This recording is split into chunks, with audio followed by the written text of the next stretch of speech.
आपने कहा कि किन मुद्दों पे आप चुनाव लड़ रहे हैं या नहीं लड़ रहे हैं, तो मैं बता दूं कि मैं एक पत्रकार के संगठन राष्ट्रीय पत्रकार महासभा, उत्तर प्रदेश पत्रकार महासभा, प्रेस परिषद उत्तर प्रदेश, ये समर्थन की हुई है मेरे इस चुनाव का। और मैं लोकसभा कुशीनगर संसदीय क्षेत्र 365 से लोकसभा प्रत्याशी हूँ। मैं आपको ये बताना चाहता हूँ कि आज ये चुनाव जो लड़ने का मेरा मेन कारण है, एक पत्रकार को, एक वकील को इस सभ्यता का, ये जो भारतीय सभ्यता है, जो रिपब्लिक है, जो कॉन्स्टिट्यूशनल लीग हमारा जो ये है, जिसमें हमने 1950 के दशक में जो है भारत के संविधान को आत्मसात किया, अपनाया और वहाँ शपथ लिया कि आज से हम एक गणराज्य है, रिपब्लिक है, डाइवर्सिटी से संपन्न राष्ट्र है। उस राष्ट्र में भी आज भी पत्रकार आप देखते हैं आए दिन कत्लेआम होते हैं। वकील भी कहीं ना कहीं, उनके लिए भी कोई वैसी फैसिलिटी नहीं है। सदन में बैठे जितने ये डाकू हैं, सदनों में बैठे 543 डाकू, मैं इन्हें रॉबर्स कहता हूँ, लुटेरे कहता हूँ। मैं इन्हीं इसलिए लुटेरा कहता हूं कि 75 सालों में ना तो ये बलात्कार मिटा, ना आम आदमी को आज़ादी मिली। आज भी कामन मैन, जो आर.के. लक्ष्मण का एक आर.के. लक्ष्मण कार्टूनिस्ट थे, जो उनका आम आदमी था, वो आज भी हाशिए पे खड़ा है।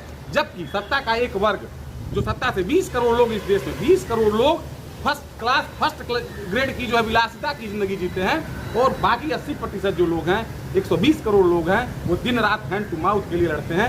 पूंजीवाद अपने चरम पे है, बलात्कार अपने चरम पे है, भ्रष्टाचार अपने चरम पे है, थाने और कचहरियां लूट के अड्डे बने हैं, जहां पे इंसाफ नहीं, केवल और केवल व्यक्ति का शोषण होता है, उसके साथ अत्याचार होता है। बेटियां पूरी तरह से असुरक्षित हैं, एक पत्रकार कहीं सुरक्षित नहीं है। तो ये जो मुद्दा था, वो मुद्दा ये था कि कहीं ना कहीं डेमोक्रेसी में जो मेन मुद्दा है, 543 सांसद जो है, प्रत्येक पार्टी अपना अपना प्रत्याशी उतारती है। मैं इन डाकू पार्टियों से ये पूछना चाहता हूं कि लोकतंत्र की तीसरी आंख कही जाने वाले, चौथा स्तंभ कहने वाला पत्रकार कहां है? क्या 10 पत्रकार भी पूरे देश में जो है, किसी भी पार्टी को ये क्षमता नहीं है कि 10 पत्रकारों को उतारे? क्योंकि ये सदनों में बैठे डाकू, ये नेता जानते हैं कि अगर पत्रकार अगर सदनों में पहुंच गया, अगर वकील सदनों में पहुंच गया, तो इनकी जो भ्रष्टाचार है, इनकी जो डाकूगिरी है, वो सड़कों पे आ जाएंगी और इनका ये सदन भरा जाएगा, जो इरविन का बनाया हुआ देल है। हवा, तेल, नमक, पानी, दवा पे ये सरकार जीएसटी लेती है। दुनिया के किसी भी संप्रभु राष्ट्र में, किसी भी गणराज्य में, आपको मैं बता दूं कि गण शब्द, रिपब्लिक शब्द भी 2600 साल पहले कुशीनगर में गण साम्राज्य से गया है, जहाँ पे लिच्छवी गणतंत्र था, वैशाली गणराज्य था। और गण शब्द को दुनिया की परिभाषा हमने दिया है। आज ये झूठा प्रधानमंत्री, टोटली लायर, यही प्रधानमंत्री 2014 के चुनाव में कहा कि पड़ौना चीनी मिल चलवाएंगे, कूड़े के भावों में मिल बिका। इस प्रधानमंत्री ने यहाँ के लोगों की जनता से छल किया, कहा कि एयरपोर्ट बना रहे हैं इंटरनेशनल। 65 सालों में नेहरू का सपना था ये कुशीनगर का एयरपोर्ट। पत्रकार, मेरे जैसे पत्रकारों ने दिन रात एक करके जन आंदोलन खड़ा करा के किस तरह से इस एयरपोर्ट को चालू करवाया। 26 महीने पहले वही झूठा प्रधानमंत्री यहाँ वादा करके गया।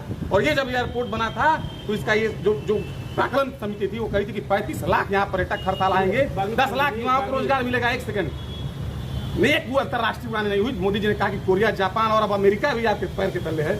मैं बता दूं कि 2.5 साल से वो एयरपोर्ट बंद है। स्वयं जनजागरण अभियान, जब प्रधानमंत्री अभी 5 मिनट के लिए आए थे, तो उसने चलाया था कि 4 माह से बंद एयरपोर्ट। ये अंतर्राष्ट्रीय उड़ान नहीं हुई। रेलवे जो पिंक बुक में 2017 में पूर्व सांसद राजेश पांडे ने 65 किलोमीटर की परियोजना 2017 में ही 1 करोड़ रुपया उसमें स्वीकृत करा के रेलवे बोर्ड से पास करा दिया। सर्वे भी हुए, पिलर भी गड़े, वो रेल आज तक आई नहीं। किताबों में वो रेल आती है, किताबों में वो एयरपोर्ट आती है। मैं कहता हूं, बेटियों के साथ आज भी आप सरेआम चौराहे शराब बिकवाएंगे, आप मोबाइल पे ये पूर्ण घटियाई के वीडियो चलवाएंगे देवर भाभी के, और हमारी बेटियां सुरक्षित रहेंगी। मैं ऐसी व्यवस्था हुकूमत को चैलेंज करता हूं, इसलिए मैं ये चुनाव लड़ रहा हूं। बगावत करता हूं मैं ऐसे हुकूमत की, ऐसे प्रधानमंत्री की। और ये डाकू कब तक टिकट देगी बीजेपी इन डाकुओं को? ये बीजेपी क्या चुनाव लड़ेगा? किस मुद्दे पे लड़ेगा? हवा, तेल, पानी, दवा पर जीएसटी लोगे तुम? सड़कों पे एक सांसद जी जो है जाएंगे सड़क पे, तो जो है टोल टैक्स नहीं देंगे निजी गाड़ियों पर। और मेरी माँ बीमार है, मैं गाड़ी में बैठ के जाऊंगा तो टोल लोगे? तुम्हारे टोल कानून को गांधी के सत्याग्रह की तरह तोड़ देंगे। फिरंगी, ये भूरी चमड़ी वाले फिरंगियों को ठीक करने के लिए आया हूं मैं अखाड़े में। यही मैसेज है मेरा। और मैं जनता से आपके माध्यम से अपील करता हूं, इस पोर्नोग्राफी को, ये जो बेटियों के लिए अभिशाप बन चुका है, हर दिन यहाँ पे सीता मारी जाती है, हर दिन यहाँ पे रावण मारते हैं। एक दिन में औसत उत्तर प्रदेश में 600 बेटियों का बलात्कार हो रहा है, पूरे देश में बलात्कार हो रहा है। और तुम कहते हो कि सब कुछ अच्छा, अच्छे दिन आ गए, राम राज्य आ गया, तुम्हारे राज्य को उखाड़ के फेंक देंगे। हमारा नाम भगत सिंह, अंशुमान पांडे, बागी पांडे है। बागी पांडे जी, इस तरह से बहुत सारे सांसद, विधायक, नेता, प्रतिनिधि सब लोग आते हैं, जो आपने पत्रकारों के लिए इस तरह से चिल्ला चिल्ला के बात की, सब बहुत सारे मंच हम लोग को मिलते हैं पत्रकारों को कि चिल्ला चिल्ला के लोग भाषण देते हैं, और जैसे चुनाव बीतता है वैसे पत्रकार को ऐसे निकालते हैं, ऐसे उनको जैसे लगता है कि कभी किसी पत्रकार से उनकी कोई मतलब ही नहीं है। बिल्कुल। तो देखिए आपका पिछले भी 75 सालों से आज भी पत्रकार गुलाम है। 90% जो मेन स्ट्रीम मीडिया है वो सत्ता की दलाल हो चुकी है, जिसमें जागरण जैसे अखबार से लेकर तमाम बड़े बड़े चैनल, क्योंकि वो 26 हजार करोड़ का हमारे प्रधानमंत्री आदरणीय उनको विज्ञापन देते हैं।